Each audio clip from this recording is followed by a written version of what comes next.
Okay, so this episode, Steve wants to talk about Star Trek Strange New Worlds, about which I know absolutely nothing. And so I have decided to bring in some reinforcements in the shape of my very good friend and fellow critic and very respected film journalist, Elizabeth Kerr. Hello, Elizabeth. Hi, that's a Hey. stretch, but okay. Hi, thank you. Welcome, Liz. It's great to have you Thanks. on. It's fun. Thank you. Good And, to be and here.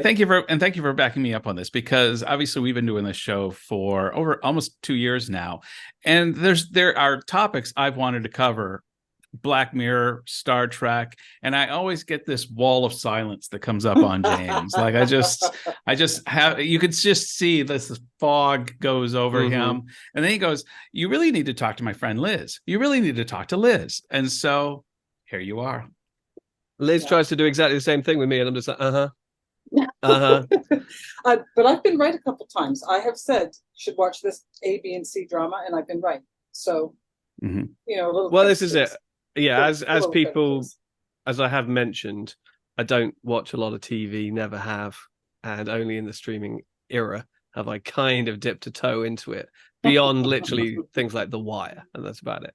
So Okay, I'm getting there, but there's a lot to okay. catch up on something like Star Trek, which has been Baby on steps.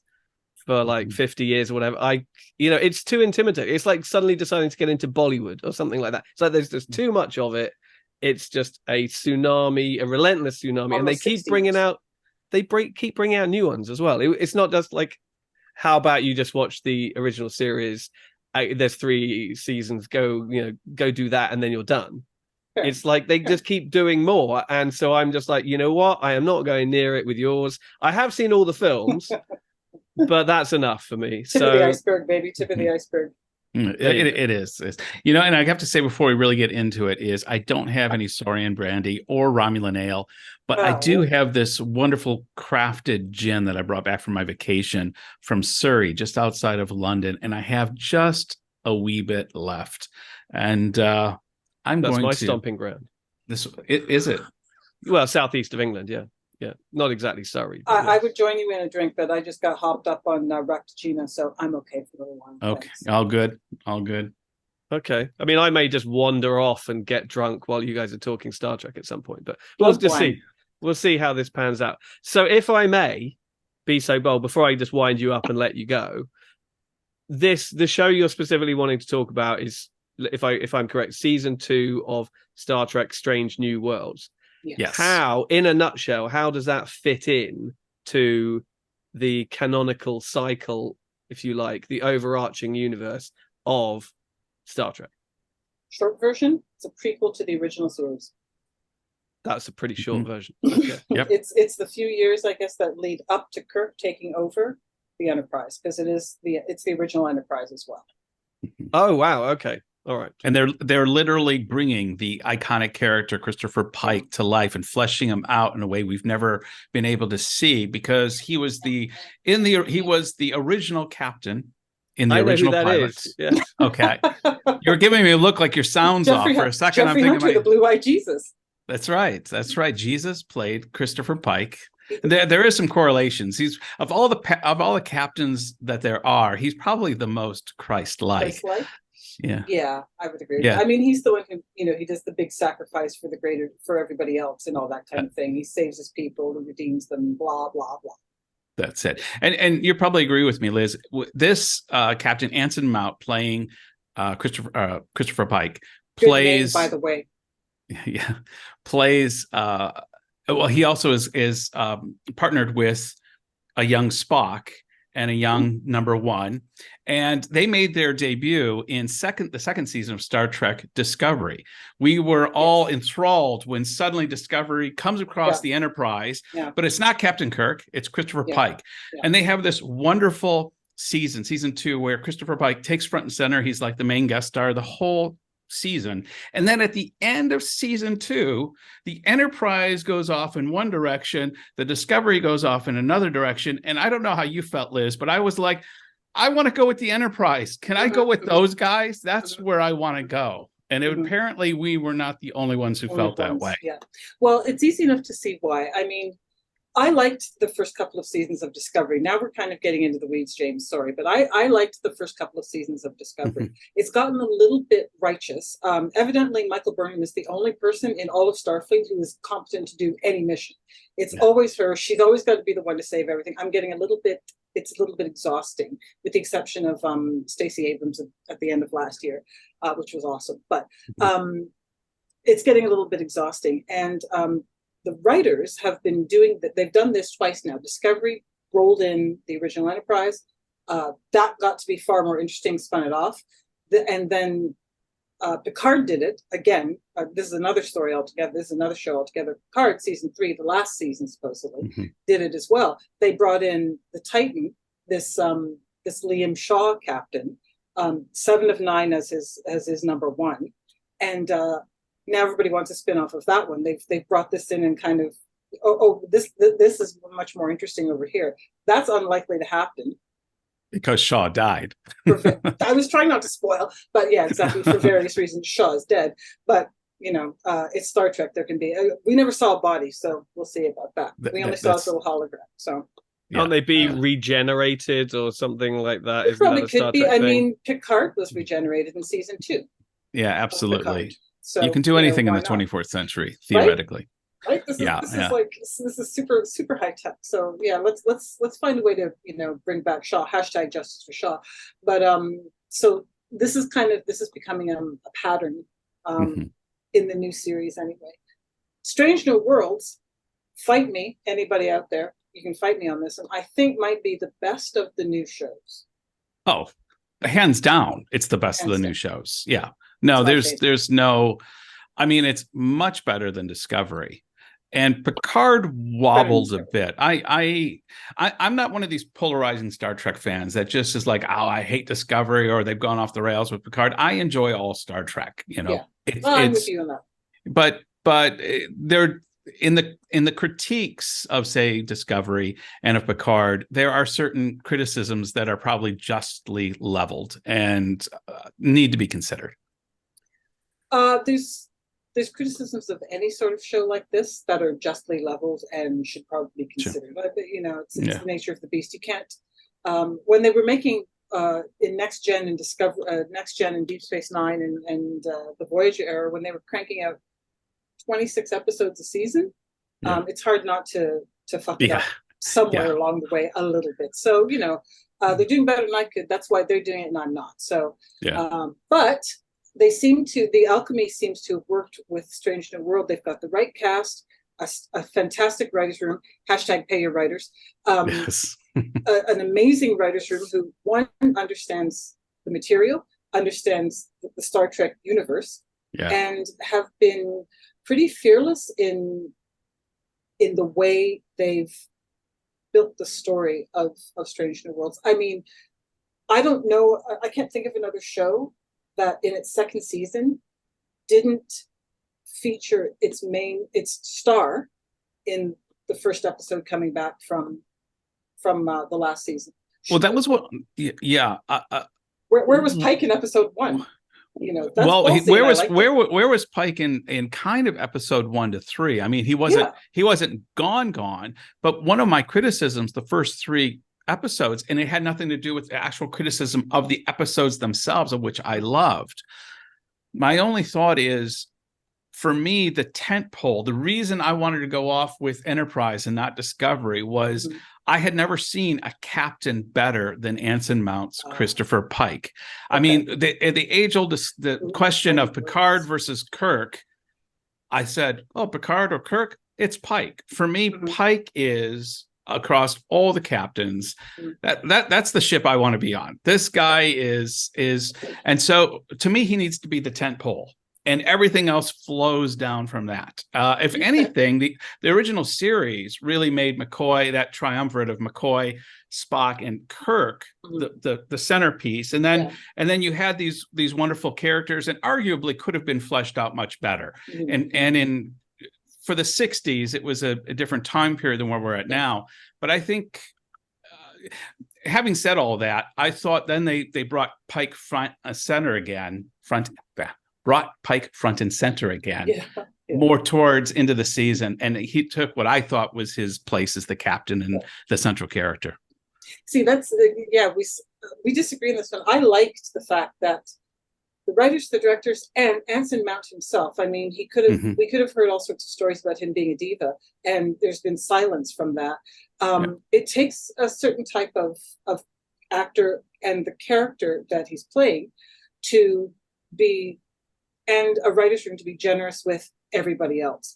Uhura, up until, for 60 years, Uhura has been underwritten. Michelle Nichols had to die before they actually gave the character anything to do. This Spock is far more, interesting in a way than the original Spocks, the OG Spocks, all of them that we know, because they're actually diving into that dual nature of him, which is something that, with the whole move towards better representation and, LGBTQ rights, and all this kind of thing, all this, he is a half and half. Right. I can say that. He's a half C. So he is stuck kind of between these two things that, two worlds, you're never enough of one or the other. So that's an interesting element of his character to play with that they never really did before. He was Vulcan, which is why I've been saying for years, best Vulcan on Star Trek, Tuvok, because Tuvok is 100% Vulcan.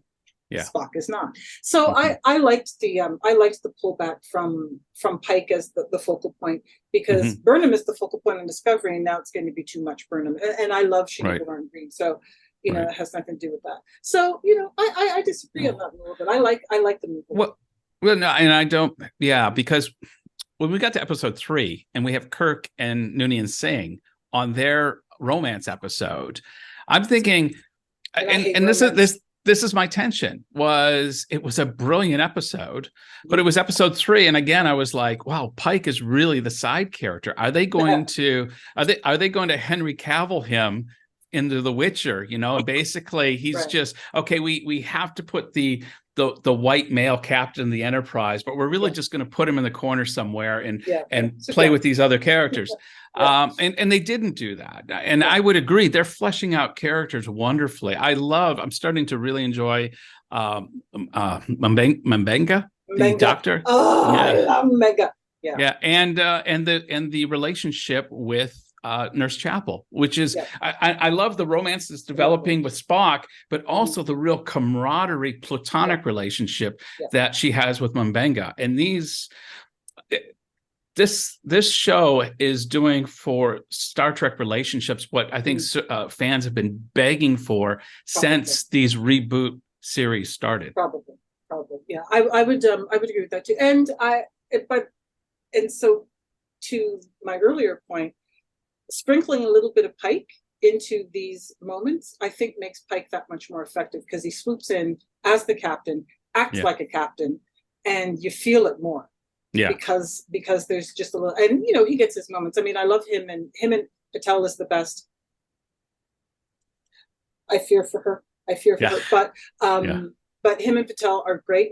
It's one of these things where you're like, oh, two captains. He's not, doing some shady shit where he's, the ensign, which is pure Kirk, bless his heart. And kudos to Paul Wesley, though. Where's the mini skirts, Liz? Where's the mini skirts? This is supposed to be. Where's these pants? Or what's with all the trousers? What's going on? Yeah, it's very upsetting. But yeah, I like Kirk Pike and his equal girlfriend, so to speak. She's also a captain, and she knows it. And he's the captain of the Enterprise. He has to go with somebody who's a captain. Nobody else is going to get that shit. So, it makes sense. So I like sprinkling a little bit of Pike and then having him kind of, show up big time when he needs to.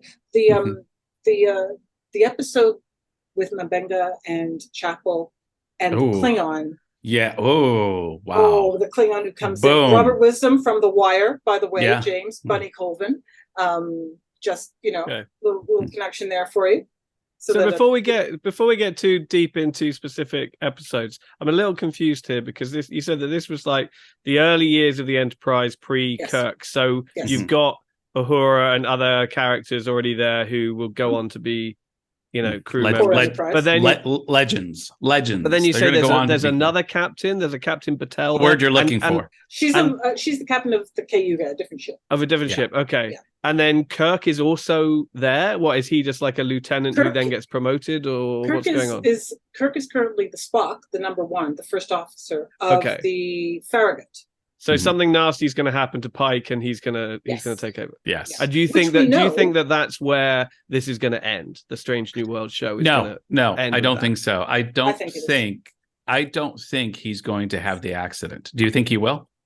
I think depending on how long the show goes for, I think they might take it right up to that point. I think they'll take it up to that point, but there's going to be a continuity. There's going to be a split, because I for one don't want to see it happen. I want to see all the pain and story that can be produced with him bearing this burden of sacrifice, because I think that's what makes him Pike, and one of the reasons that I just adore this character. But I don't want to see it happen. I mean, who wants to see a loved one experience what he's going to experience? But isn't that what makes his character so why you love his character so much, is that his tragic end is coming? And he does actually have not a redemption, but Liz, help me out here, because in the menagerie, he actually is going to be able to live out a life again. Yeah. He gets his what was the one with Picard, who lives that whole life in a flash. Where he gets the flute. He gets the pan flute. Anyway, you know what I'm talking about. The best Next Generation episode, in my opinion. Okay. Them's his fighting words too, but cause and effect. Prize blows up again and again and again. Okay. Yep. And any space, any Romulan Tasha Yar. And anything with Kern. Just because I say an episode's the best doesn't mean that others are shite. Yes, of course. Yeah. True. However, there's a slight difference here now too, because that Pike didn't know what was happening. This Pike does. Yes. The original go through, Pike didn't know that's where he was heading. And we already know where he's getting. And to lead on to that, there's another continuity problem, not a problem, but issue here, that the Kirk in the menagerie knew not that much about the relationship of Spock and Pike. And there was a lot less familiarity than what we're already seeing in the first two seasons of Strange New Worlds. They're sprinkling in a whole bunch of interesting things, because we know how Spock freaked in the original series. We know how Spock freaks out and goes, "Oh, I'm gonna commandeer this ship. I don't give a shit. I gotta go get my boy." So they're sprinkling in a whole bunch of little things that you kind of look at and go, "Is that the catalyst that's going to enrich the relationship between Pike and Spock, or is that it? What's going on here?" There's any number of things that could be, and there's been no real indication of the length of time between this Pike and when he gets into his accident and winds up in the box. So this could go on for years. Yes. I mean, there's you could easily get 7 seasons out of Strange New Worlds, especially considering a season is only 10 episodes. It's not 26 anymore. So So at this point in time, I trust the writers to just do their thing. How is the show handling there's been this common sort of recurring problem with a lot of sort of prequels and origin stories these days, which is the insistence on foreshadowing, to the point where it's like, hey, this is where Han Solo got his hat, or something ridiculous like that, and you've seen so much of that in recent years that it's become incredibly annoying. And I wonder whether it's present here, whether they're handling it well, whether they're using it sparingly, or what's going on there. I was going to say is the first foreshadowing thing that James mentioned is Spock getting the Vulcan lyre that calms him down and calms his human side down, which we see obviously becomes an instrument he plays in the future. He gets it for the first time. So I think, and Liz may have a different opinion, but I think they are interjecting those types of moments in a great fan service element, but not being, these types of shows can be all about fan service. It seems like the first 2 seasons of Picard was almost, okay, any fan service we're going to do is just going to be a little cameo. We're going to throw a little red meat out to the fans, but by and large, we're going a completely different direction. And then in season 3, they caved all the way back in and just said, okay, we're going to do all fan service. This seems to be dishing it out at just the right intervals that I find welcome. Liz? Yeah. I would agree with that, because there's nothing that is more that I find. I agree with you, James. There's nothing I find more irritating than too much fan service. There's a fine line between a tip of the hat and respecting the core fan base that got you here, but you cannot put so much of this shit in that people who are new to it just don't get it. The little things like Chapel's fellowship with that doctor who she winds up. There's an episode with that guy in the original series, and I totally forgot his name. And it didn't dawn on me until hours later. It's like, hey, wait a second, that was Dr. So-and-so. He was in that, that episode in the first season. He appears in the first season. All these. There's that. The Liar was a good one. The 3D Chess is a good one. There's a whole bunch of things. Uhura singing on the bridge, like the musical. There was the double-edged sword of it being the musical, and she's singing, and everybody just went, "Don't, please stop." But Uhura's always been a singer, and Nichelle Nichols was always it was a thing that she did to the character, and that's more of a call back than fan service, but it is fan service. They do it much better than most. It might have to do with the fact that there is such a depth and breadth to call from in Star Trek.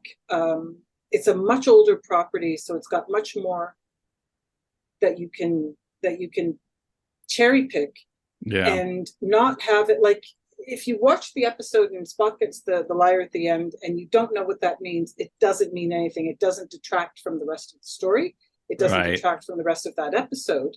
You don't miss anything for not noticing that liar or the 3D chess or the doctor that Chapel was doing the fellowship, on and on and on. And there's just so much Star Trek that I think it works better. They do it much better than everybody else. It's possible they've looked at everyone else at Star Wars, at all the DC, all these kinds of things, and went, whoa, okay, let's reel that in and not do that.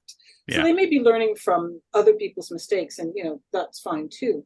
But they just do it much better than everybody else. And I personally like it. And they never.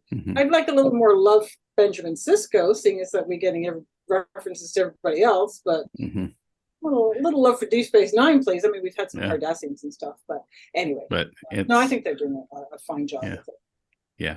Let me ask you your thoughts, Liz, on something my son, who's a big fan in living in Manchester, said to me, comparing it to some of the newer Picard and Discovery.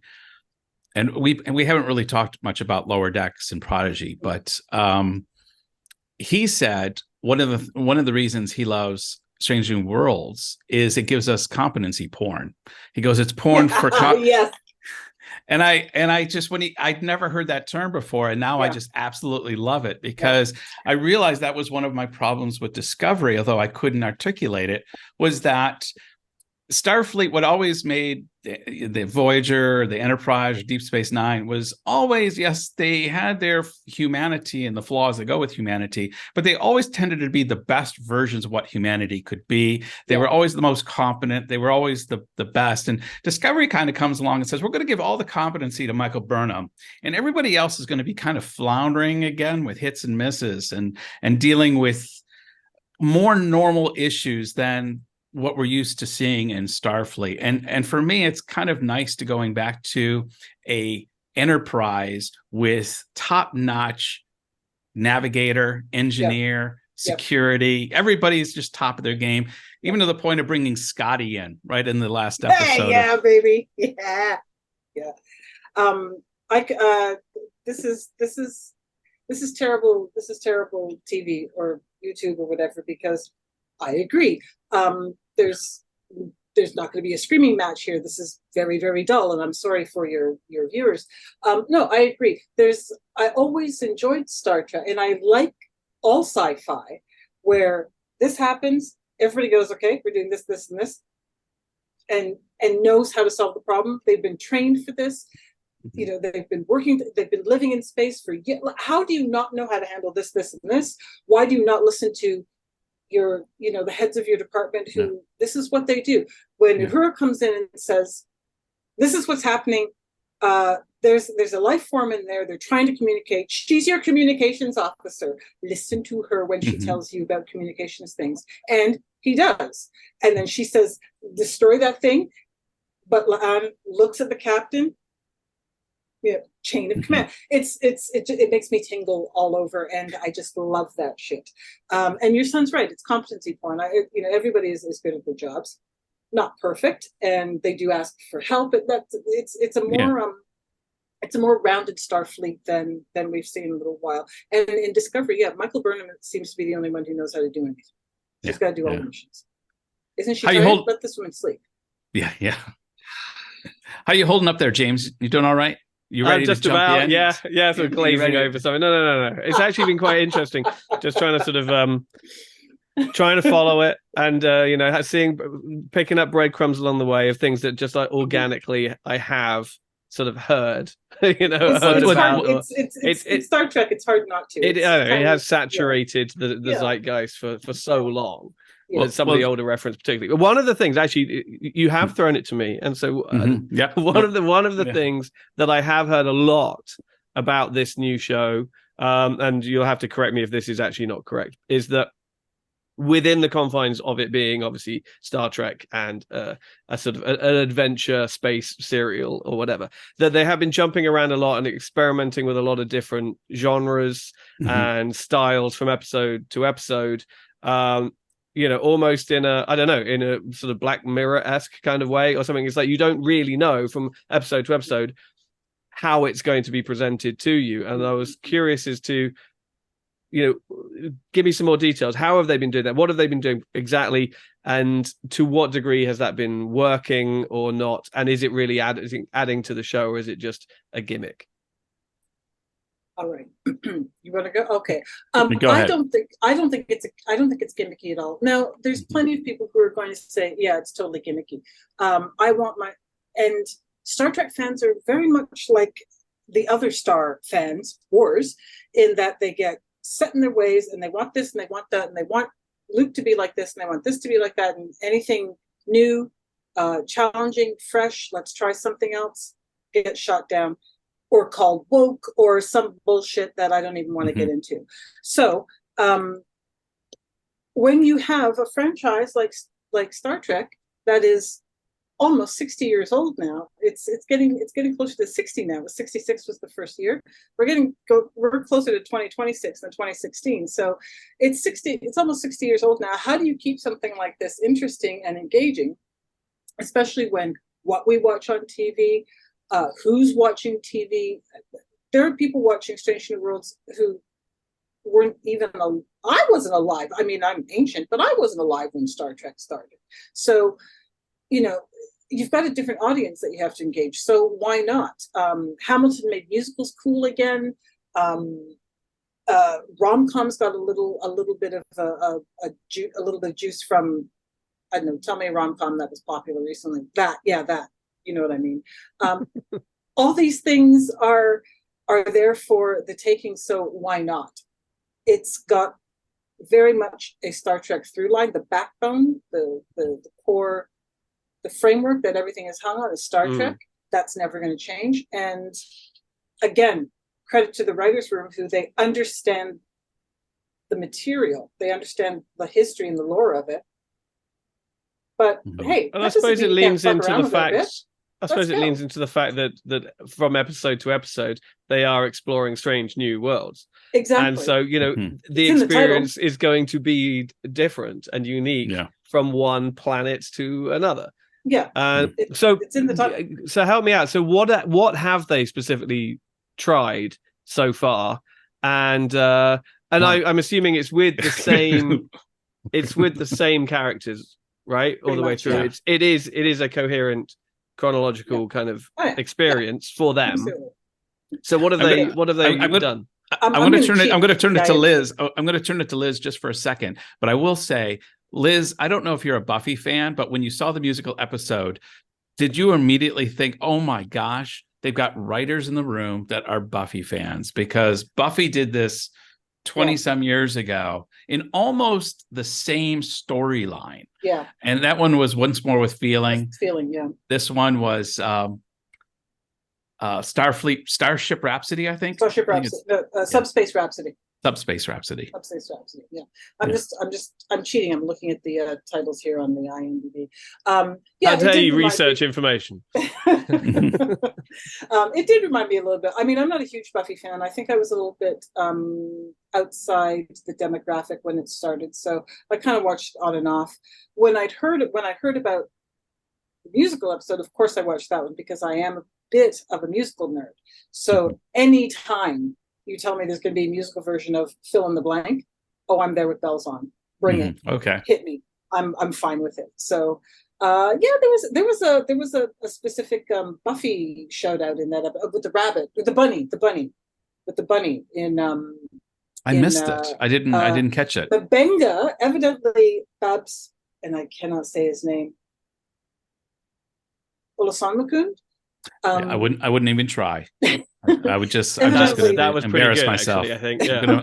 I'd embarrass myself. Go.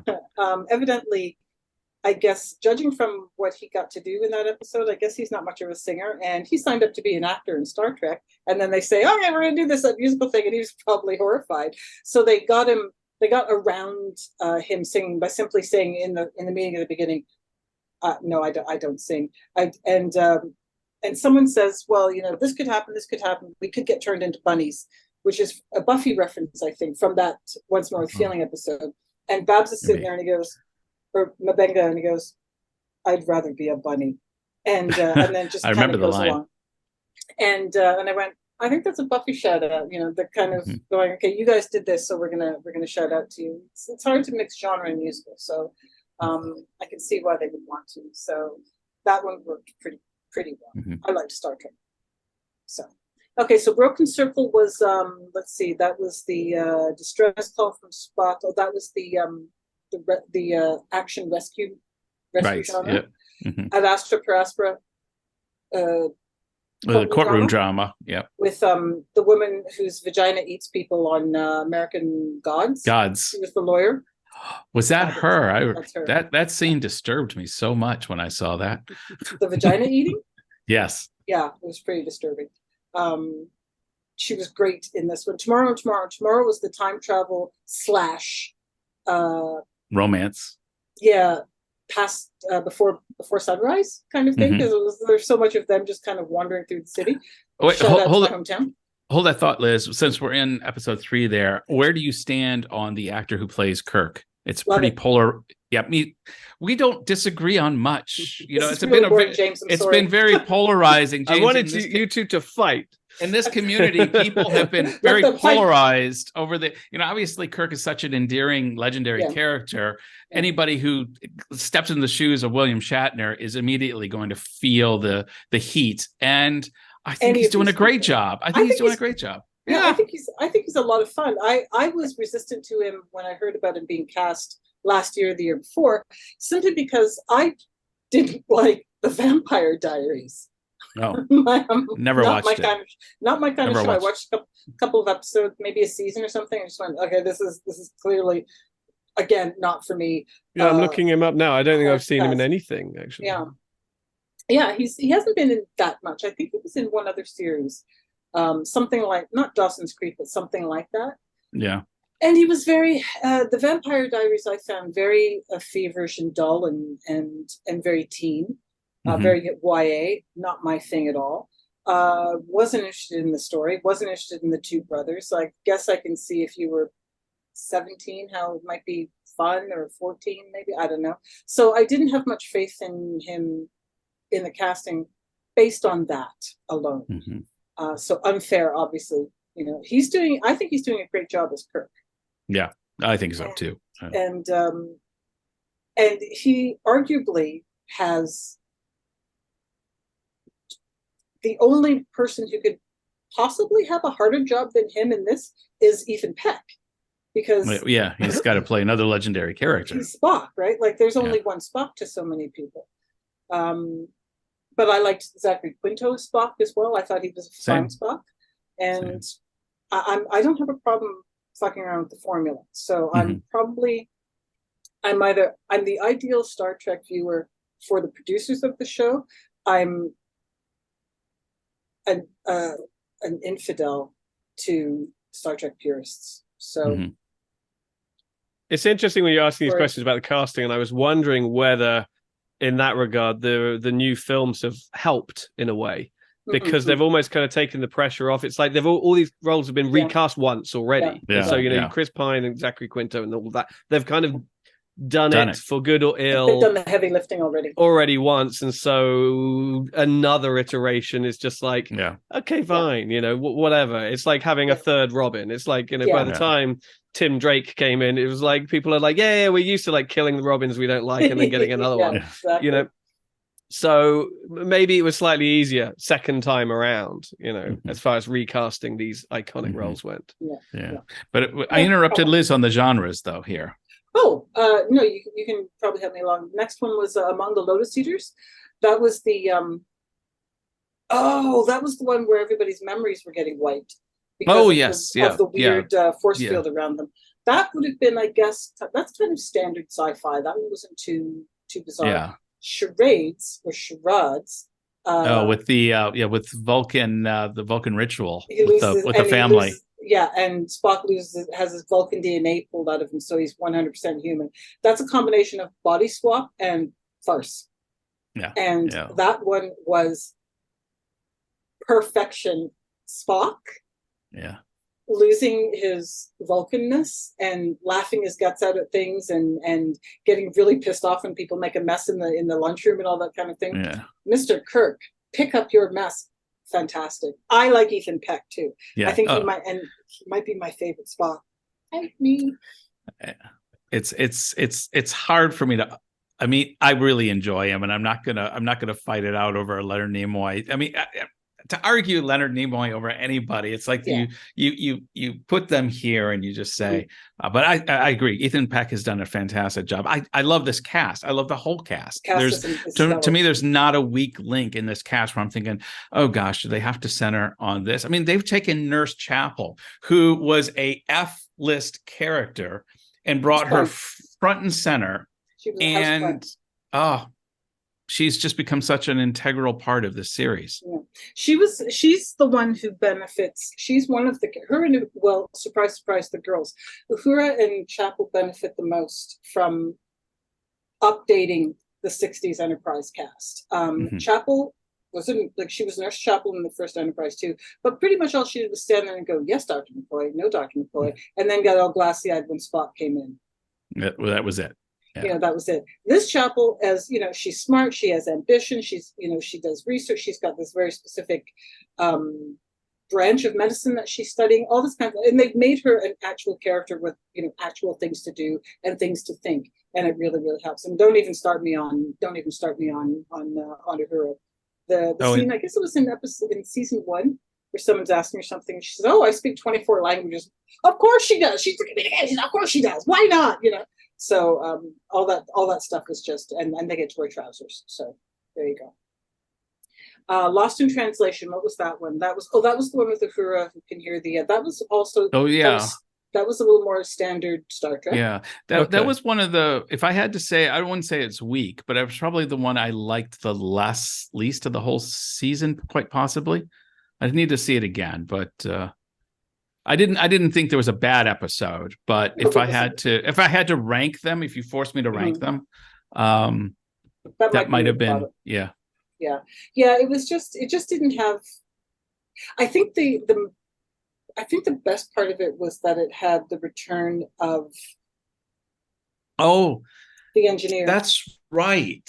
Yes. And I mean, he didn't say anything. He didn't get to do much, but the connection that she had with him was rekindled, and it was the character building episode for her as much as anything else. True. So, that's true. he was, what the hell's his name? Anyway, Those Old Scientists, of course, was the animated crossover episode with lower decks. Yeah. The last scene where they're drinking something and they turn into animated characters now going, I feel squishy. Why am I so that was really good. And I loved the opening credits, switching it over to the lower decks style. Yeah. That was really good. And it was great seeing the Strange New Worlds cast and Captain Pike and them all animated as well. Yeah, that was fun. Although they could have done more with Pike's hair. Why was it so short? Why was it so low? I don't understand. Pike has astounding hair. Under the Cloak of War, of course, was a war drama.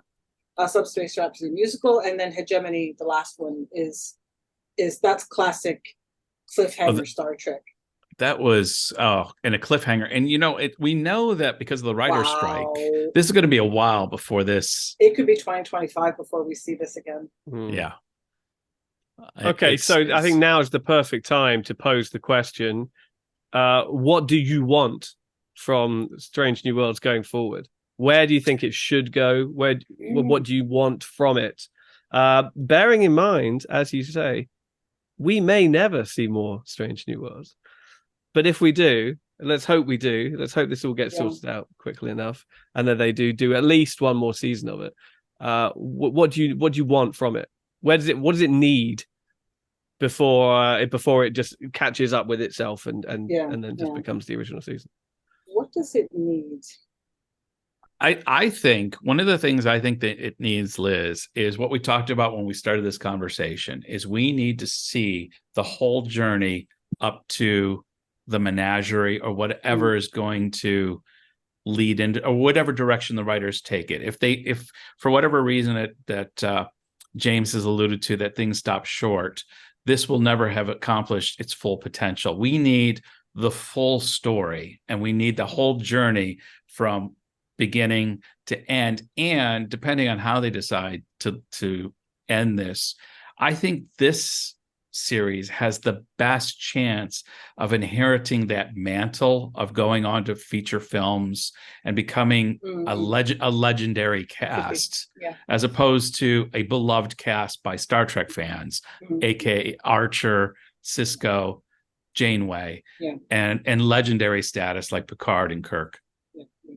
What does it need? I think what it needs more than anything is to block out the criticisms that come to, not based on story or lore or anything like that, but block out the stuff on why are we, of course it's a gay guy and it's a chick. Shut up and just. Oh, so the criticisms are basically that it's leaning into like this there's a need for diversity. Is that? Yeah, there's a lot of that as well. Okay. But it does have a lot of women. There's a lot of women. But that's everywhere. I mean, that's not a Star Trek problem, right? That right now, that's we were just talking about this the other day. It's absolutely everywhere. But it's also in Star Trek's DNA. This was Gene Roddenberry's idea from day one. He's like, this is what we need to do. This is what the world needs to be going towards. It's in its DNA. It's never been any different. So Star Trek is not leaning into it. Star Trek is living up to its own standards. It needs to ignore all that shit and keep doing what it's doing, because it's doing it really well, and it's creating really interesting characters and really interesting stories. Does it need to do anything else? I don't even think it needs to go all the way up to when Pike. I don't even think it needs to go up to the menagerie. I'd be happy with it stopping short of that, which leaves room for all those movies. I guess when I said the menagerie, I guess what I mean is more the accident. That's what I mean is the accident. I know what you. I think I know what you meant too. I don't. If you're going to start Strange New Worlds, then I would say yes. Put it right up to the accident. Let's see it. Show it to me.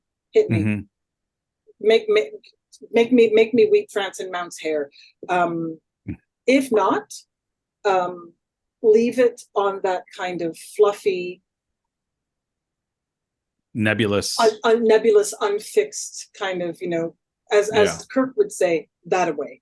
That kind of ending, and just leave it there, and let us imagine what happened in those years between when the show does end and when and when the original Star Trek series does begin.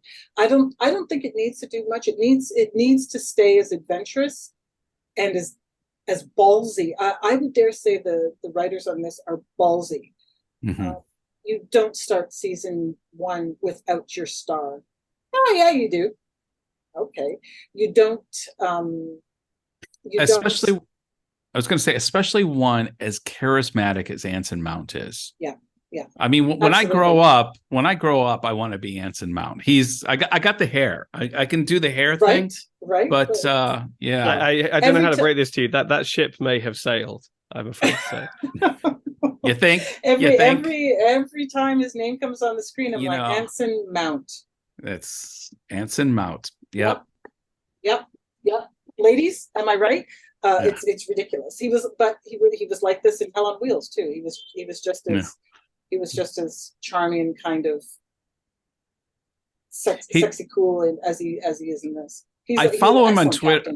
I follow him on Twitter, and obviously, a Captain Pike would be an idealistic version of him, but it doesn't seem like he's far off. Sometimes you see an interview with somebody and they're so completely different. You're like, oh gosh, you're thinking, well, but when you see Anson Mount like in an interview, you're thinking, yeah, that's kind of like Captain Pike. Pikey. Yeah. He's very pikey. Yeah, he's very.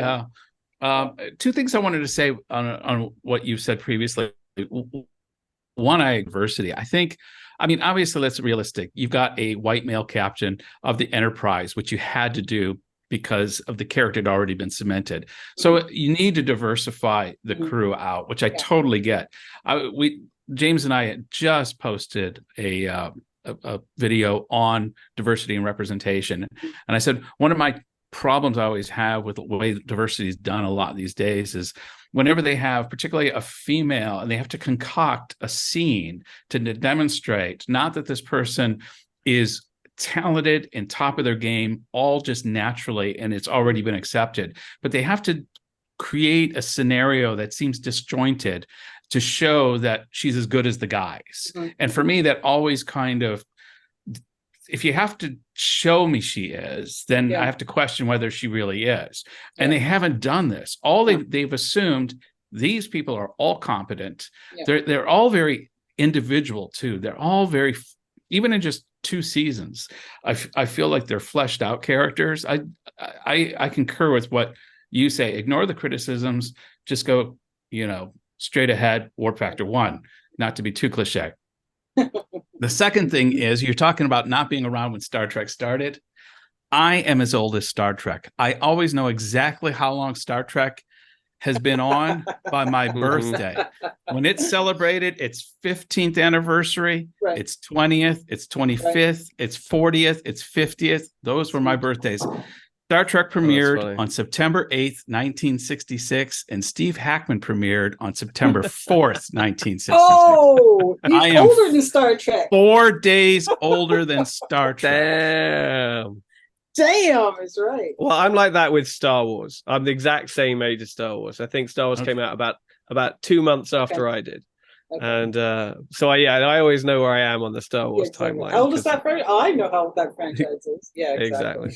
Oh, something that Strange New Worlds needs to do. We've had a Uhura episode, we've had a Chapel episode, and a Manga. We've had everybody's episode. We need an Ortegas episode. Ortegas is getting shortchanged.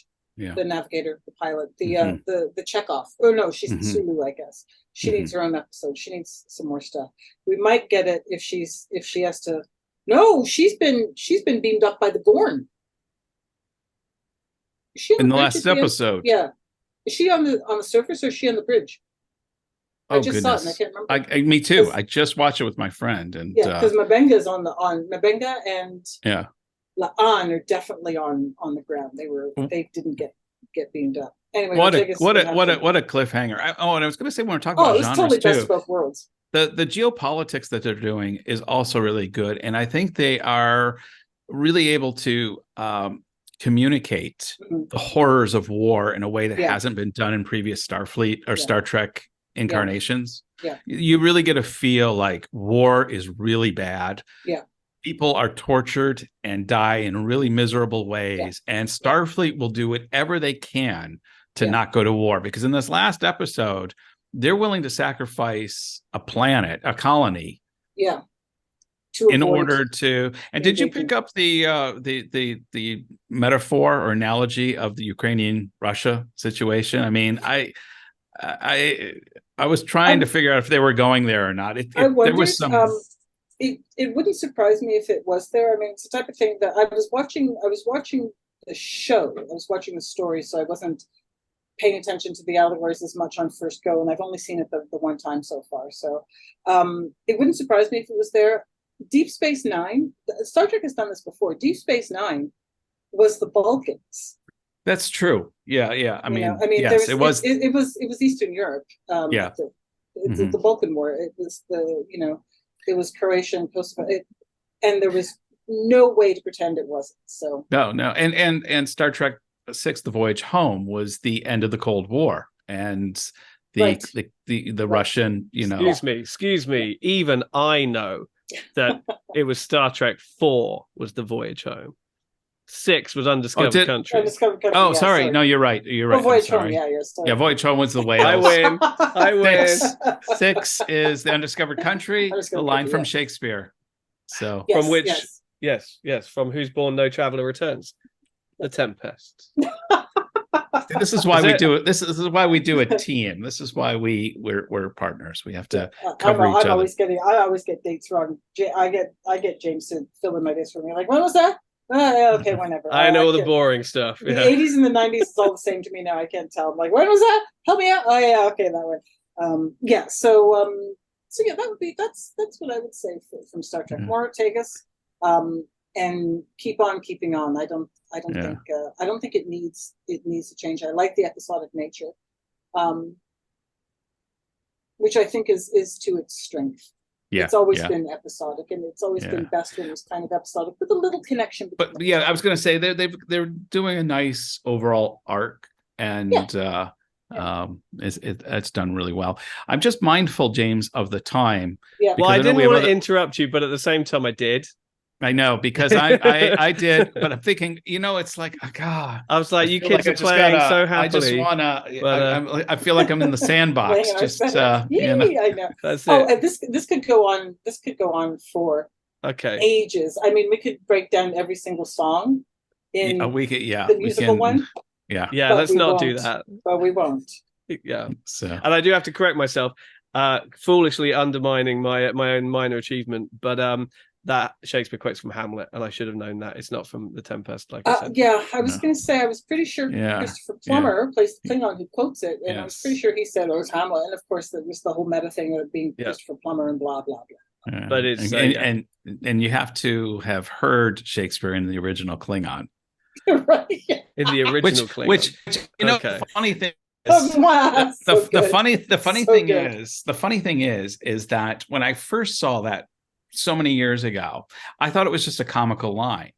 Yeah. And now, having years later been exposed to authoritarian governments around the world, they would actually believe that. They would actually believe that, of course, Shakespeare was Klingon and this was all. I mean, it why was. Not? Yeah. So you haven't lived until you've heard Klingon opera. So why not? That's it. The original Klingon. That's so good. That was a great discussion, Liz. I really enjoyed that. No problem. My pleasure. You got that out of your system, did you? No, that just stirred. That's the tip of the iceberg, honey. Yeah, Liz is going to be a regular guest. We have to whether she wants to be or not. Yeah. Lower Deck starts again in a couple of weeks. I know what that is now. That's the animated one. There's 2 animated ones, 3 animated ones. Do you watch The Boys? Yes, because he's on that. Yes, Quaid. Yeah. No. Yeah, I watched that. I watch way more TV than James. So, Black Mirror done. Yeah. I just finished. Have you seen Our Flag Means Death? No. Oh, that's the Taika Waititi pirate one. Yeah. No. A friend of mine really liked it, and she kind of convinced me to watch it. I need to check it out. Check it out. What I'm watching right now is Justified. One of my all-time favorites. Timothy Oliphant is him or so Anson great. Mount. Either one of those two. When I grow up, I want to be, because each one of them has like a cone of cool, which just radiates out from them. Right. And they both do modern ultraviolet westerns really well, because Oliphant was in Deadwood, of course. Yeah. And Mount was. Have you seen Hell on Wheels? No, but I want to now. Oh, it's pretty fucking good. And Common is in it. Okay. Who's in Silo right now. But I want to watch Silo. That's pretty good. I lasted one episode of Silo. I was like, boring. Clement and I just finished it. It's not bad. I keep being recommended I've been recommended the books for many years. Wool, right, is the first book, right? Yeah. I've been recommended them for a long time. Book, the Silo is the first half of the first book. Okay. I think. So. It's been recommended recommended to me by friends at work, and so I had it loaded up. We were all set to start binging Only Murders in the Building, but they're only doing like an episode a week, and I don't. The new episode's just dropped. It's not the way I watch. I don't watch TV that way anymore. I want to keep going, and if it's there, TV 20 minutes at a time. It's like, fuck off. Oh, how old school of us all. That's right. What is this, 1984? Speaking of which, I did just finish my completely impromptu binge of The Big Bang Theory for no reason whatsoever, because I'd never seen it, and it was all just sitting there on Netflix, and I was just like, one day just kind of sort of put it on. I was like, I need something that very lightweight that's going to last about 20 minutes before I go to bed or whatever. Yeah. And I ended up watching about 6 episodes, and I was like, that was kind of funny, I guess. I knew what it was. I knew exactly what it was, and I've blown through all 12 seasons in about a month. Yeah. Oh my God. Yeah. That's I don't watch. I basically don't watch anything else. I'm just. I was going to say, says the man who says I don't watch TV. I just knock out 12 seasons of a Chuck Lorre CBS comedy show. It's At least I'm watching something, kind of respectable here. Oh yeah, no. Well, I don't want to commit to anything good. Tammy and I are watching Good Omens together. I never saw that. Miko and I did watch season 1 of that together, but that's what we're on season 1, because we saw season 2 dropped, and I've been meaning to watch it because I love Michael Sheen and I love David Tennant. To me, David Tennant is Doctor Who, and Doctor what? No, I used to watch Doctor Who when it was Tom Baker and Peter Davison. Right? When it was good. I remember Tom Baker. Now, who's the old man? Who's the old man? When I was a kid, because it is quite sort of bizarre that I don't watch any of these sci-fi shows, because my mum was always a massive TV sci-fi fan, and she used to watch Star Trek and Doctor Who and all this stuff all the time, and so Doctor Who was always on, and I think maybe because it was British and it was a bit scarier and a bit kind of grungier and weirder, that I kind of was drawn to that a little bit, and that you scare the hell out of me. I watched most of it from behind the sofa, and that would have been the Tom Baker. But I was very young. I was like very, very pretty young. Well, it wasn't the Daleks, but it was some of the others. I mean, Daleks obviously, just run upstairs and you're fine. But they can levitate now. They've got anti-grav. No, because that's the whole point. That's why they were rubbish. I'm talking about the new ones. The new ones. They have flying. No. They've evolved. They've evolved. Anyway, you're not drawing me into a Doctor Who conversation because I don't care. All right, are we all settled in, and we'll get on with it? All right. So, because of the sad passing of William Friedkin, which is now happened last week, I said to Steve, I was like, oh, we've got to talk about William Friedkin, because, he's got at least a good half a dozen absolute bangers under his belt that really, really need to be talked about. And, every now and again on this show, Liz, we do like to sort of mix it up and do an old movie instead. We're going through all the Best Picture winners, for example, one episode at a time. We're somewhere in the... we're somewhere in the mid-40s at the moment. We did start with Wings. Sweet. Yeah, I think we're 1 or 2 past Casablanca. Yeah, I think the next one is something like The Best Years of Our Lives or something like that. Okay. We're around 44, 45, something like that at the moment. Mad props to that. So obviously there's a Friedkin movie to come in French Connection a little while ago.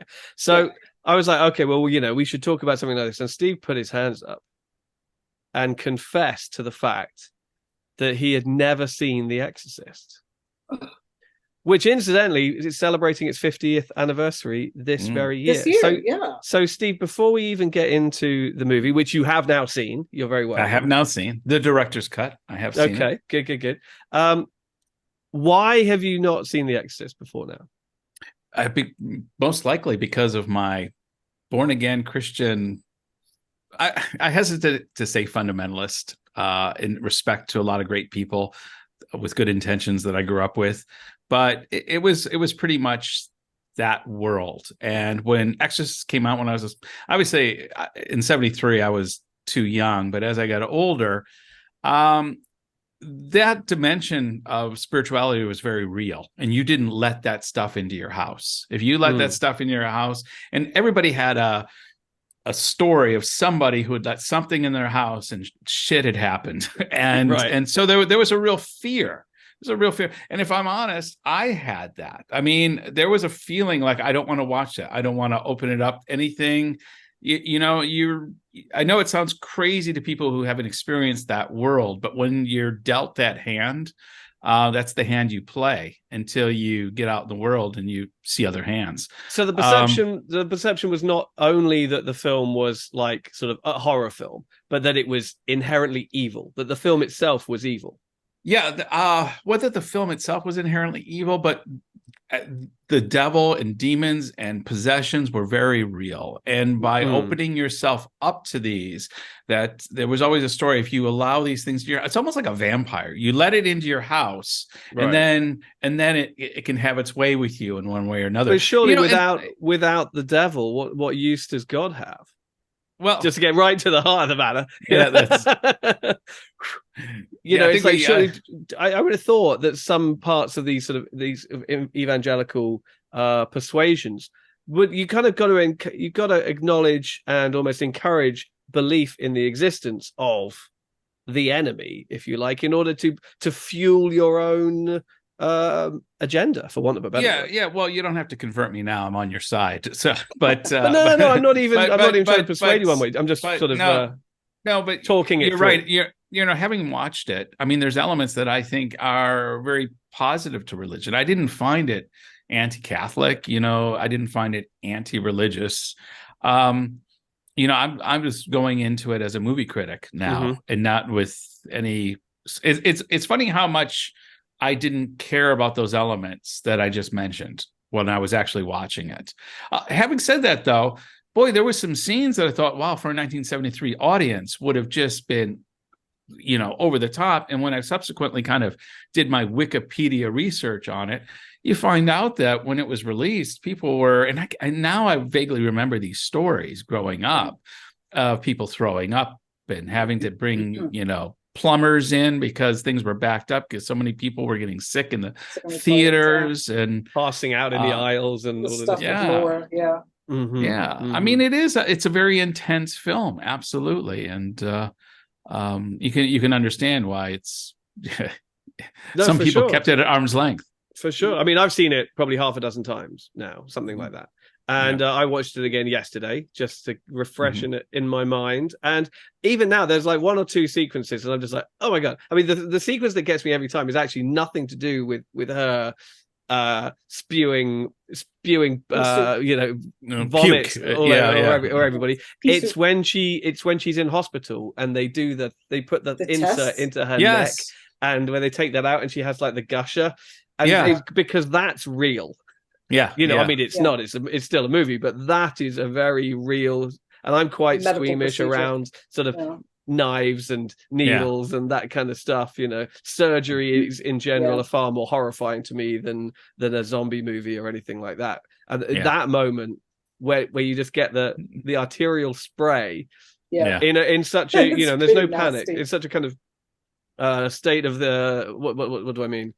in just a matter of fact kind of fashion. Oh, it's standard. It happens in right. It's standard procedure. Everywhere, it's not, all the time. Yeah, it's like nothing is going wrong in that moment. Yeah. That's exactly. It's all happening exactly as they anticipated. It's happening. And I'm just like, I mean, and then there is, of course, the other sequence that does get me, just because it is supposed to be absolutely repellent and vile, is when she's stabbing herself with the crucifix between her legs, and you're just like, oh, good Lord. And the stuff that comes out of her mouth basically is it's interesting that in Wikipedia they were talking about how the most disturbing scene is when she's masturbating with the crucifix, and I'm thinking, that's masturbating. That's not what I was thinking it was. I thought she's just stabbing her genitals with a cross is what I thought. I've seen that. I've heard that a million times, and every time I see that that phrase, "Oh, when she's masturbating," I'm like, "What? What women do you know masturbate like that?" So I can promise you that doesn't happen. No. There's a scene in Ken Russell's The Devils, which is a kind of similar kind of film that came out at a similar time, where the lead character, who is a nun, played by Vanessa Redgrave, does at the end of the film masturbate with the charred bone of her lover, who has been burnt at the stake by the Spanish Inquisition. But that's about and maybe there's a certain degree of confusion in the minds of panicked and triggered critics who saw those two films around the same time and were just like, anything to do with that, we're going to have to label it in such and such a way. Well, but critics at the time, of course, anything that had to do with women having sex and wanting sex and having sexualities at all was just freaked them out. So par for the course. I mean, there's so much to talk about with this film. I mean, but to respond to that immediately, I mean, I think the film is as much about just the Catholic Church's inherent fear of women, particularly at an age where they are gaining cognizance of their own sexuality, and therefore the power that they wield over men, which is the most terrifying thing to the Catholic Church of all, is women with sexual power, with the power to seduce. It is right there. Obviously, there's a puberty metaphor in there as well for just the struggles that Reagan is going through. But one thing I do think is interesting that you said, Steve, coming in, you were like, I didn't find it anti-Catholic at all. I don't think it was. It's supposed to be anti-Catholic. I think quite the opposite. I think it's actually quite pro. It's a movie about the very real power that priests can wield, in the face of, once you demonic acknowledge evil. The fact that there is demonic evil in this world, it is only the priest that can wield the power to stop it. Those are some of my favorite scenes when they're throwing the holy water and he's all, I'm like, yeah, you do that. Like, go Team Catholics. Yeah, do it. Go Team JC. Yeah. That's it. Yeah. It's right. I did pick the right religion. The thing about The Exorcist and the the fear of the anti-Catholic mania is that Catholics tend to panic at talk about devil panic and what's the satanic panic. Satanic panic, yeah. Satanic panic. Talk about satanic panic. Catholics panic quicker than anybody at the thought of having anything biblical remotely questioned. They freaked out a little bit at Noah. They definitely freaked out at the Last Temptation of Christ. Yeah, sure. In the Scorsese film, they freaked out at this, and they're going to freak out at the next one come down the pipe. Right now, they're freaking out about people being mean about that Jesus movie with the guy who played Jesus in it. Called Sound of Freedom. Sound of Freedom. Yeah, exactly. Yep. Which is a load of horseshit, but say anything mean about the guy's faith and all that. But that's another story altogether. But it's not surprising at all. Mm-hmm. But that's the story. That's the story that's the story I'm familiar with, Liz. That whole world because I'm still friends with a lot of those people. A lot of them have unfriended me. But when that movie came out, everybody was talking about how this movie, and I know we're talking about The Exorcist, but just to link it to The Exorcist, there is this feeling in the world today is everything has to be a battle. Like, they can't tell me it's just a good movie. I want to go into it. And my first thought before these polarizing views started dumping in on it, I thought, oh, okay, I've kind of liked Jim Caviezel in films. I like Count of Monte Cristo. And a movie about anti-child trafficking. Well, I'm anti-child trafficking. That sounds pretty good. Who thinks it's a good idea? Yeah, I'm up for that. But then when I start seeing this, if Hollywood's ignoring this movie because it's doing so well, and it's a David and Goliath thing, and I'm thinking, just tell me, is it a good movie or not a good movie? You don't have to position it against Hollywood. And it doesn't, you don't have to create these artificial antagonism. And suddenly I don't want to watch the movie anymore because it's all part of this culture war thing. And well, you realize it's got nothing to do with the movie itself at all. Exactly. And that's why I want to go into The Exorcist. Like, now, if I can separate and how much you can totally separate, I don't know. But I tried to go in as a film critic. And I mean, what I find so refreshing about The Exorcist compared with a number of these other films is that it's actually about that. It's about questioning your faith. It's about a priest questioning his own faith after his mother dies. You know, he's kind of like, I've done everything right. I've done everything that I'm supposed to have done, you know, as a servant of God. And yet you're still taking away the only person I've ever loved, and you're still like putting me in a position where you know, I don't know what to believe anymore. I think that's where this film also scared a lot of people, because it was so real, especially for its time, and that it didn't play to a lot of horror tropes, where it just went fantastical in ways that, I mean, for the average person, they would probably think there's no devil or demons, but there's a lot of people who at least have a baseline belief in a spiritual good and evil. And so this kind of keeps it within the fairway. And so Absolutely. it's kind of positioned as it could be real. It's a hell of a lot scarier than something that's even more fantastical. Well, yeah, I mean, supposedly it's based on a true story. I mean, how true the true story is another thing. But, you know, the book, which only came out like a couple of years beforehand and was a huge bestseller, was at least inspired on a real case that happened sort of a decade or so earlier. And then, you know, the book comes out. The book's obviously a huge runaway hit. But William Peter Blatty considers himself to be, you know, a lapsed Catholic, or a Catholic, or, you know, Catholic with questions, or whatever. And then they make the movie, and the movie becomes the biggest hit of all time, like at the US box office. It was at that period where like every year the record was being beaten. Something else was. It was like The Godfather, and then The Exorcist, and then Jaws and Star Wars, and then we get into what we're doing. But it made like over $100 million at the US box office, and was only the second movie ever to do that. I think The Godfather was the first movie to ever make $100 million at the box office, and this is in the early 70s. So it wasn't. So in some ways, it wasn't like a hugely controversial movie. It was a huge mainstream hit, but I think it's almost because it was such a big hit that it garnered so much attention. Obviously, it's a pre-internet age where it's harder for anything to attract national attention, let alone global attention, particularly if you're against it. But maybe, it needed to be such a big hit for the church to kind of like turn on it, or certainly these groups to kind of turn on it.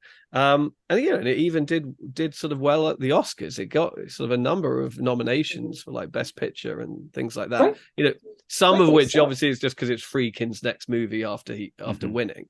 But the idea that it was kind of a film that was too horrifying for the general public or anything like that was, you know, nonsense. It was the biggest movie, you know, around. It's like it was like Top Gun Maverick or whatever. You know, it was huge. It was a monster hit.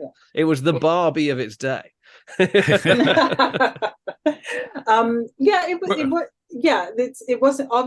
wasn't too scary but you know, that's the type of thing that it had the kind of, I think, response that everybody could latch on to. You know, the studios, is it Warner or MGM? It's Warner, yeah. It's Warner. They can latch on to the whole, it's making people sick, and oh my God, you got to see that. You know, that sells tickets. And it makes everybody curious. And then, of course, it's making people sick, and it's, you know, blah blah blah, and it's anti-Catholic. That sells tickets too. in that backwards kind of way. So I mean, it got lucky. It hit all the right parts. And you're right. I don't think it's anti-Catholic either, especially considering that the desperate mother, she's secular, smart, all this kind of thing, but her kid is suffering, and she gets desperate enough to give it a try. And it's fascinating how look at that. Yeah, the first hour of the movie is her literally going through every other possible option. Everything. Doctors, psychologists, every doctor, exactly.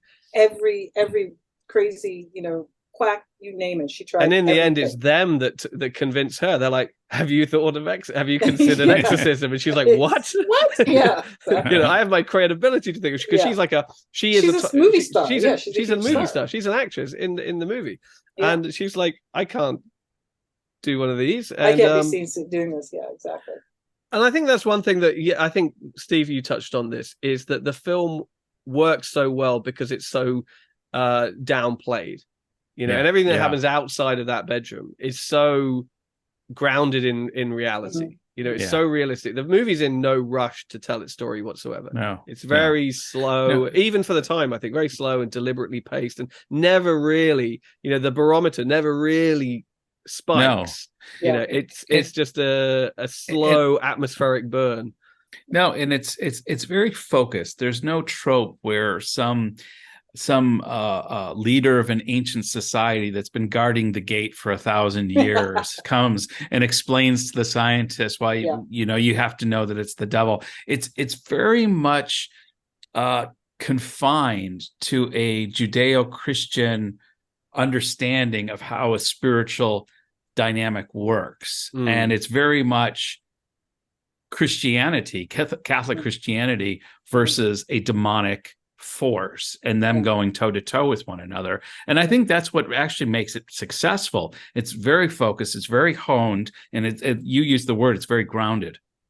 Yeah, and you're right. There aren't any sort of these sort of quacks from the corners of society who emerge, and like the gypsy woman in the street or something. Exactly. Going, so it has like a thing on her hand, and she throws anything something like that, right? And I think in a number of the movies that this film then inspired, there was a huge wave. The Omen and the Sentinels, and so many other films that came out after this are full of that kind of thing. There's always the crazy priest or the crazy gypsy woman, or goes, that's evil, that's evil, that's evil. Yeah. Whereas this, it's all the people she has turned to, also all the academics and the intellectuals in her that she has sought out for help, who are like, try it. Have you thought of this crazy notion? The other thing I love about the film is, you would never get away with it now, is the whole ballsy opening where the first 20 minutes of the movie, there's barely any dialogue, and any dialogue that there is in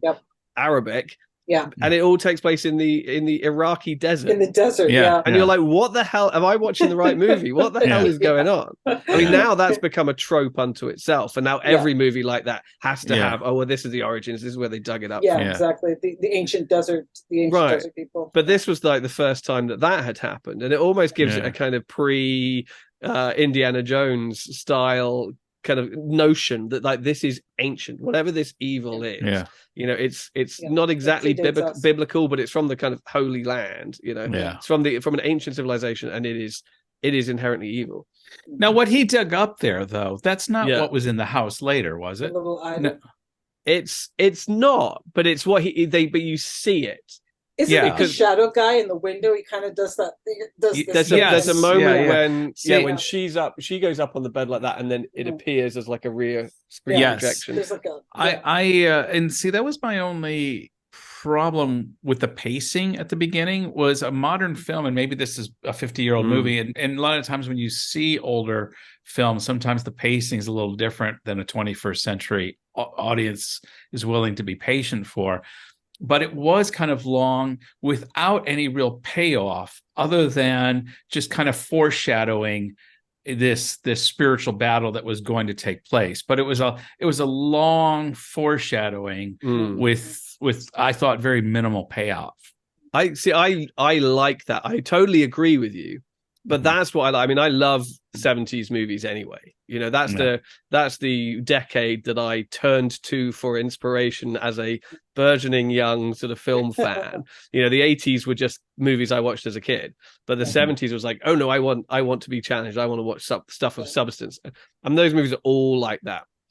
It's just like, you know, the idea of exposition is like an alien concept. They're like, no, we're just going to show you stuff, you know, and not tell you what it means. And I think there's too much foreshadowing these days. There's too much over explanation, and it gets into the whole fan servicey thing. Is just everything has to be kind of like really sort of spoon fed too. So I love how ballsy that the opening of that film is. How slowly it takes its time in order to get to where it's going. I think the only time that statuette of what's he called, like Bazuzu or something like something like that, is the cop finds something at the bottom of the stairs, you know, after the director has been thrown down the stairs and his head's been turned around, which none of which you see. It's all just told to you. It's all reported later, and he's digging around and he finds a thing. He finds a thing at the bottom of those stairs. And from a distance, and you never really even see it very well, but it looks like a bit of that. And then I don't think he even brings it up again later. But it's just because he doesn't know that it's important. But I think the idea is that you should recognize it for what it is. And when you just brought up that point, when he was explaining all that, I thought I'd missed something. I rewound. I thought, did I get up and go to the bathroom and miss a scene? And I'm like sliding through this thing, and I'm going, no, I didn't miss. I didn't miss it. You're right. He just kind of says what happened. Yeah, it's just reported too. I mean, one of the other amazing things, I mean, the movie is called The Exorcist. It's not called The Exorcism or the poor girl who got possessed. It's not called the possession. It's called The Exorcist. Little child. And then The Exorcist is barely in the movie. You know, he's in that first 20 minutes, and then he shows up right at the end and is killed like within 10 minutes of him showing up again. What I loved is that, I mean, not only is it the first major Western movie that Max von Sydow did, who after that just was in everything right up until Game of Thrones, and then he died just a couple of years ago. But he was younger than me when he shot that movie. He was 42 in a ton of makeup. He was like it's like Marlon Brando in The Godfather. He is not. He does not look like that. But it's such a sort of iconic role, and it became weird because it was like that movie's 50 years old, and then he was around for about another 50 years, and he was just always old. It was like, what the hell happened? And it was like, oh no, he was actually He was actually only about in his early 40s when he shot that, which is just an odd casting decision on a number of levels. You know, not only has he only been doing Swedish movies, like Bergman movies before then, but we also want to like age you up 20 odd years. It's like, okay, your family will never know it's you. You'll be fine. You'll totally be able to go back to Sweden and work on art films in Europe because nobody will recognize you. You'll be fine. You'll be fine. Your career will be saved if this tanks. Ultimately, though, the Exorcist. Catholic or otherwise, message of this, whatever. Bottom line, it kicks ass as a creepy, fucking, slow burning freak out, and that's why we're still watching. I still watch it. Yeah. So go on, Steve. I was just going to say, you know what kept me on pins and needles, Liz, when you're saying that slow burn, is we've already had her kind of lash out suddenly and grab the psychiatrist's genitals, or suddenly she'll freak and do something. And I'm always amazed how, whether it's the priest, Father Karras, or one of the housekeepers or the butler, will come in and dab her forehead. And I'm like, I'm not getting any fucking near her, man. I'm not touching her. I'm not going near her. Oh, man. At the end, when she's in the bed and the room is freezing and her breath is showing and her lips are cracked, I'm like, okay, I come from a cold weather climate and I've had cracked lips in the wintertime in the cold, but that shit, first time I saw her, she's like, oh god, and her eyes are all freaky and her skin looks like she's a mess. Yeah. All of that she's talking so good. And she's talking in the other voice. Mercedes. And she's just saying, I messaged James on our WhatsApp. I just said, why do demons have such potty mouths? They're out to offend. Voices. Yeah, everything's really cool voices though, because Mercedes Cambridge sounds awesome in that. She sounds awesome in that. Yeah. And I'm the devil. yes, you are. Liz, do you remember when you first saw it? Do I remember when I first saw The Exorcist? I believe I do. And once again, I was too young to go to it in the movie theater. As old as I am, I was too young to see it in the movie theater. But that it was one of that wave of movies that the new cable stations were gobbling up for content back in the early 80s. It was Alien. That's where I saw Alien. That's where I saw the other Friedkin movie, To Live and Die in L.A. Streets of Fire, the original Star Wars, all of those. When cable was becoming a thing in the 80s and everybody needed content, this was the stuff that was available. The Exorcist was on the movie station at home, and that's where I saw it. I was probably still too young to see it. I was probably about 10. Okay. 12 when I first saw it. That and Alien, which explains a lot about me now, I guess. But it freaked me the fuck out. And I don't know how I managed to see it without my mother catching me and going, what are you looking at? But I got lucky. 24-hour movies, they played stuff in the day. At the time, bless the 80s, at the time, they just didn't worry about, kids might be watching. We shouldn't put this blood and guts on at 2:00 in the afternoon. Well, it was cable. Yeah, you could. Mm-hmm. So that's where I first saw it. Okay. I was at home. I saw it. I saw it quite late, but it was to do with the issues in the UK with the movie at the time, because it had never been given like a video certification. Okay, yeah. We obviously had the whole video nasties thing in the 80s, and then it kind of came up again in the early 90s with the Jamie Bulger thing. Okay. If you know, where these two 11-year-olds kidnapped a 3-year-old, took him out. Horrible story. So there was always, and it was completely different kind of rating system, completely different sort of bodies that did it, or they had to like reassess it. And so The Exorcist always existed in this kind of no man's land where it was allowed to play in cinemas in the UK, but it was never allowed to be on video, and certainly not on TV, even on cable or satellite or anything like that. So from time to time, places would be able to play it. Old rep houses would show it and whatever. But obviously it still had a hard 18 certificate, which, unlike an R in the US, you have to be 18 to get it. Yeah. Or at least have a box office guy who doesn't give a shit. Yeah. That's what most people are relying on. Oh yeah. I mean, so that's and obviously all through my teens it's just like, yes, I got to see this and this and this, but then I got ID'd for that one. I saw sort of Silence of the Lambs and Reservoir Dogs and movies like that when I was like 13, 14, which were like 18 certificates. But for some reason, and The Exorcist, because it was it's a classic, but it was also an old movie, so it wouldn't show often. So I didn't get to see it until I was at university. I was up in Manchester, and the Odeon in Manchester would play it every Saturday night at midnight. And I wasn't at University of Manchester. I was at University of Bolton, which is a 20-minute train ride down the road, and I don't drive. And so coming into town for a midnight screening in Manchester on a Saturday night, right in the middle of town, is a bit irritating. But my first year at uni, I did manage to convince one of my housemates to like, hey, should we go do it? And it was me, and he's this guy from Saudi Arabia. I'm not entirely sure he knew what he was getting into for. But so we went and watched it, and so first time I saw it was on the big screen, and with an audience, most of whom had probably seen it 20 times before. And I got to be honest, first time I saw it, I wasn't blown away. I think by that stage, I was probably about 20, and I was a little bit kind of like, oh. Because it has this reputation as being like the scariest movie of all time. Yeah, right. And it's shocked a generation, and it's I thought it's pretty gross and pretty disgusting in places, and all those things. But I thought some of the effects are pretty creaky already by that stage. And I wasn't, me, I'm not one of these people that will go out their way to like nitpick a movie. I'll generally give a movie the benefit of the doubt. I'll try to roll with it. but I do remember coming out just a little bit underwhelmed. You know, there were scarier movies, like The Shining, I think is a scarier movie. Okay. And things like that.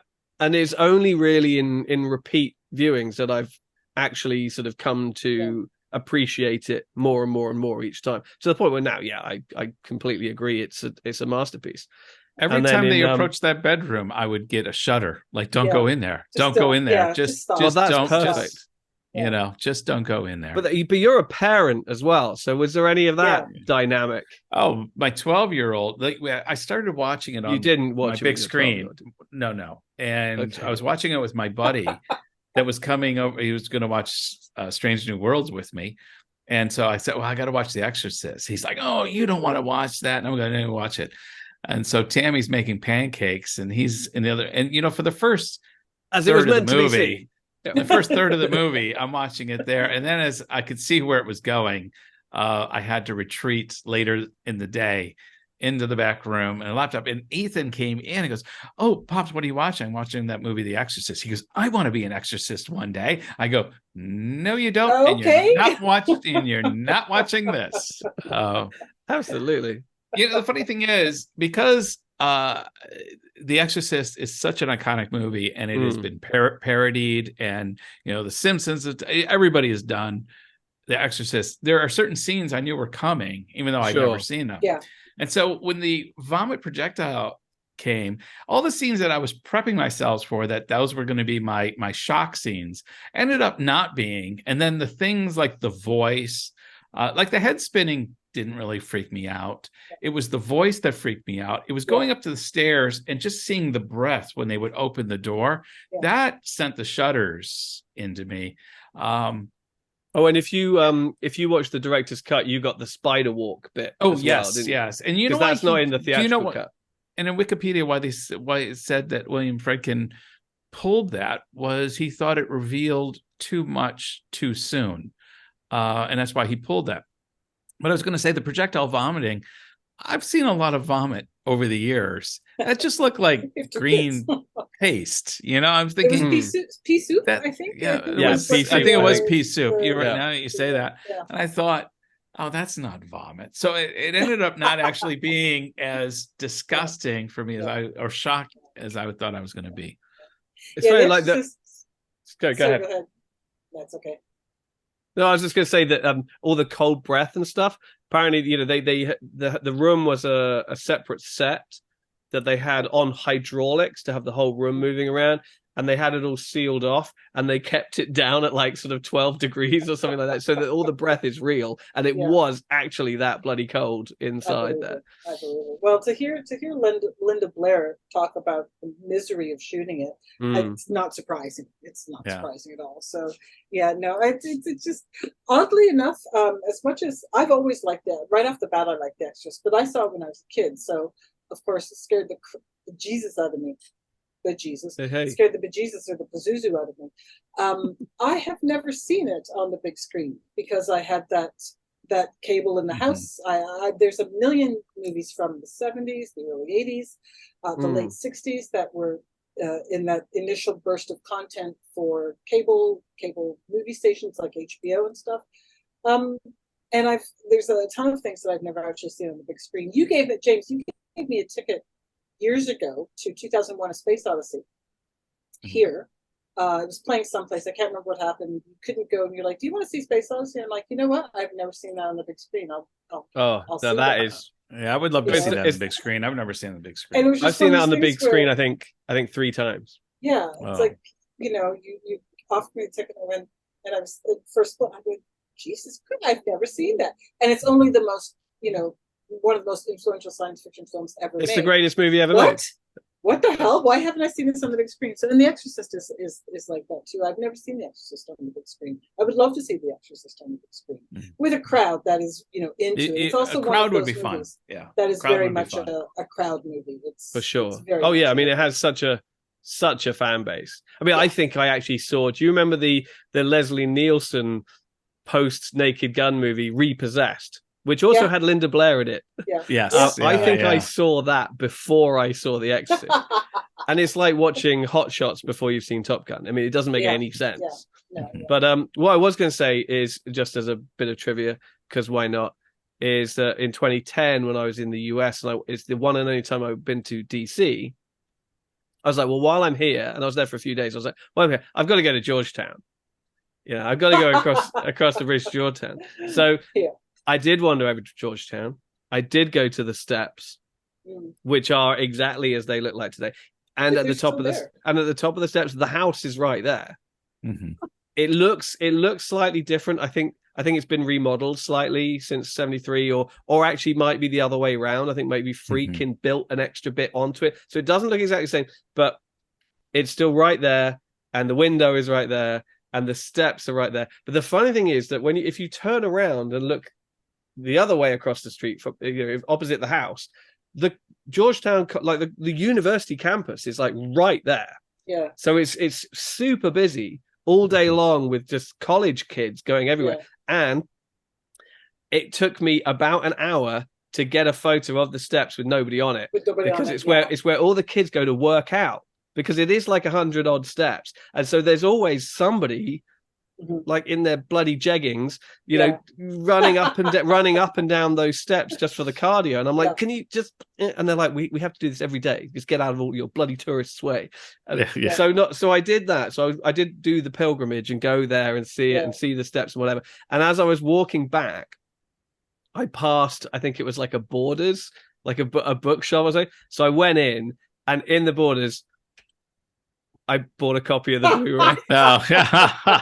And that's the copy that I have. They just released, I guess it was like the 35th anniversary. It was the first time it was out on Blu-ray, I think. And I was like, I'm here. I've got to buy it. I've got to buy it here. The stars are aligning. You don't have a choice. That's it. You don't and I remember when I was paying for it, I was like, I bet you shift a lot of copies of this in here. And the kid looked at me and went, what? And I was like, nothing. Never mind. Yeah, exactly. And completely bits don't land. God, completely ignorant of the environment in which he works.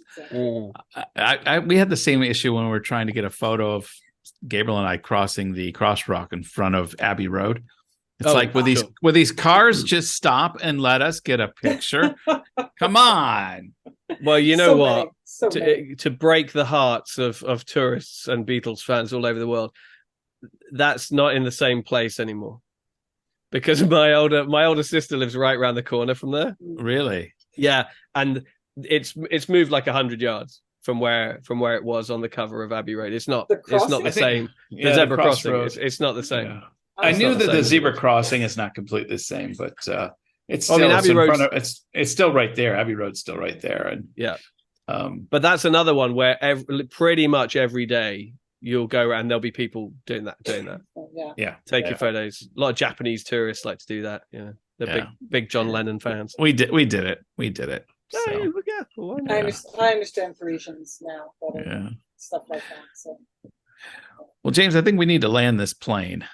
I think we do. But I'm glad you finally saw The Exorcist. Thank you. Yeah. Are you glad you finally saw The Exorcist?